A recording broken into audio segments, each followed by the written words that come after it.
Tarak Sharma, former chairman of ONGC, who joins us on the show from New Delhi.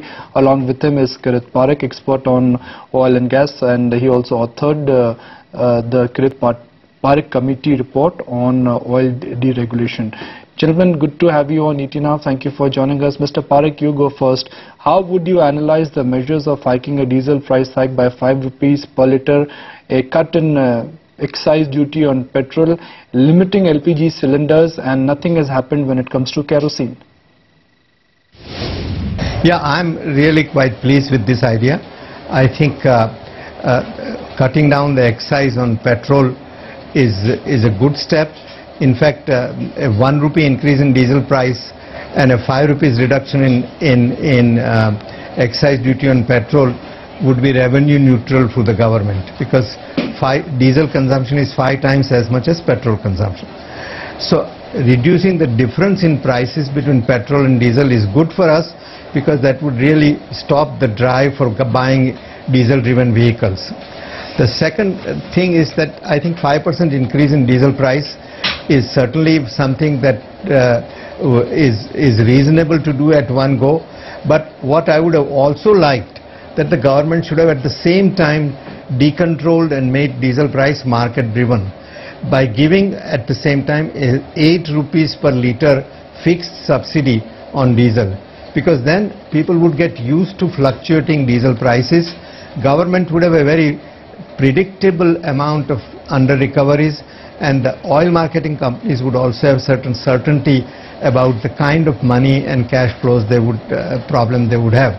So I believe that that was one step that would have been taken to decontrol diesel price. At the same time, I would have been really a lot more happy than what it has happened.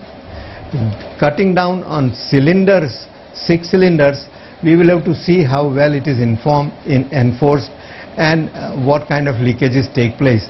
But nonetheless, I think it would have some impact on cutting down diesel subsidy. In my opinion, it would have been better to raise, LPG subsidy. In my opinion, it would have been better to raise LPG cylinder price also somewhat, so that people, even the 6 cylinders should have been given with maybe some additional cost. But maybe government was reluctant to put an additional burden on the urban middle class or urban lower middle class, who would have really objected to it. 6 cylinders should be quite adequate if you use it carefully, and if you get full 14.5 kilogram of gas per cylinder, which many people don't get today. Mr. Sharma, what is your initial reaction on the steps which have been taken, and would they be enough? All the 3 steps are welcome steps, even though the relief will be the marginal, but still, as we say, something is better than nothing. So far there has been situation was only getting bad to worse, so it is only a marginal relief. I don't think it was adequate for the companies to sustain, because to my understanding the Petroleum Ministry had given a proposal to raise the price of LPG also, align the prices of this petrol, and raise the price of this diesel by this 5 rupees. So for the petrol, what they have done, instead of raising the prices, they have reduced the excise duty. I feel this is even better than raising the prices, because what has been happening, that the government is required to give huge subsidy support to the companies, and then collecting the revenue from the same companies by the government does not make much sense. So better to do that, to avoid that that collection and the payout. So give that relief in terms of excise duty, customer will get benefited. So the intention of the government is to give the relief to the customer, customer will get the relief. So I feel that's a better the strategy, and restricting the consumption of this LPG to 6 cylinders, again that has been the proposal that has to be welcomed. I wish there had been some increase in the price of LPG also, at least by about 100 rupees per the cylinder, because currently the under recovery is about 350 rupees per cylinder. So 100 rupees per cylinder increase would have been well justified.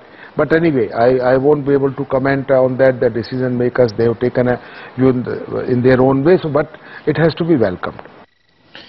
Mr. Parekh, do you think the government could have tweaked the taxes in such a way that the gap in diesel and petrol would have been bridged more than what it has been announced? Exactly, and that is why I said that at the same time, if they had announced that diesel is decontrolled and subsidy is kept fixed at 8 rupees per litre, then when the crude prices go up, diesel price would also adjust, and this will adjust in small steps, so people would not mind it also when people get used to it. And that's what I think is the missing step. So that would have been in my reckoning the best way to deal with this issue. 13 rupees or 14 rupees a litre increase at one go may not have been feasible, but certainly 5 rupees increase and fixing the diesel subsidy to 8 rupees per litre should have been feasible. Mr. Parekh, do you see uncertainty still prevail as crude oil prices are heading higher and the 20,000 crore rupee reduction in under-recovery by these measures would be plugged soon? And also, what about the impact it would have on inflation? Yes, certainly, and that's why, and also because of that, on top of that, there will be very great amount of uncertainty.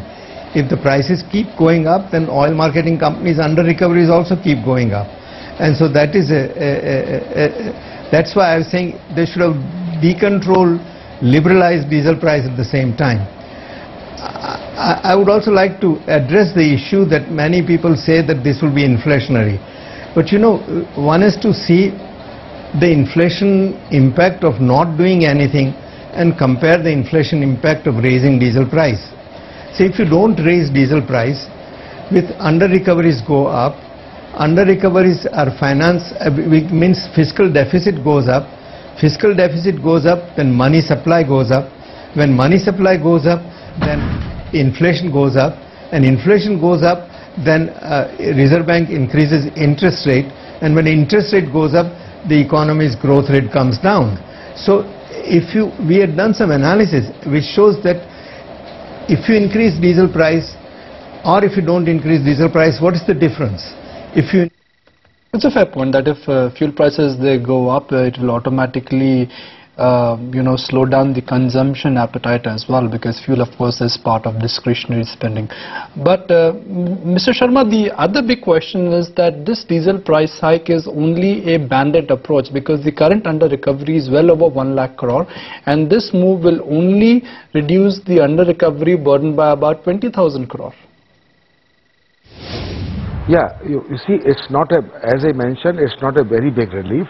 And for the upstream companies, there is no relief coming, because I don't think this will result into even any fractional, decrease in their subsidy sharing formulation. That has to be there, and what I apprehend, looking to the overall, that volume and magnitude of the under recoveries, rather upstream companies may be under the bigger pressure that we have seen in the past also. But for the downstream companies, surely they are on the verge of collapse. Downgrade happening, the borrowings going beyond a limit. What happens if they are not able to borrow? And the worst thing will happen that if they are not able to sustain the supplies of these sensitive products to all parts of the country, that would have been a much worse situation. At least it is just a sustenance. The support is there for these companies in terms of this. Yeah, that's it. Mr. Sharma, do you fear that the government may come under political pressure and roll back diesel price hike in some manner or the other?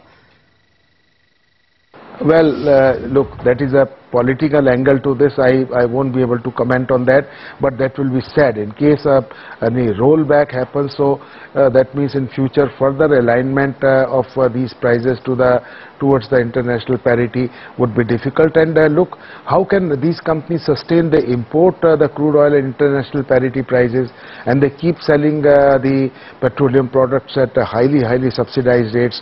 So how long they will be able to sustain? These are we must also, another aspect we must bear in mind, and I don't think that is going in the public domain in the right perspective.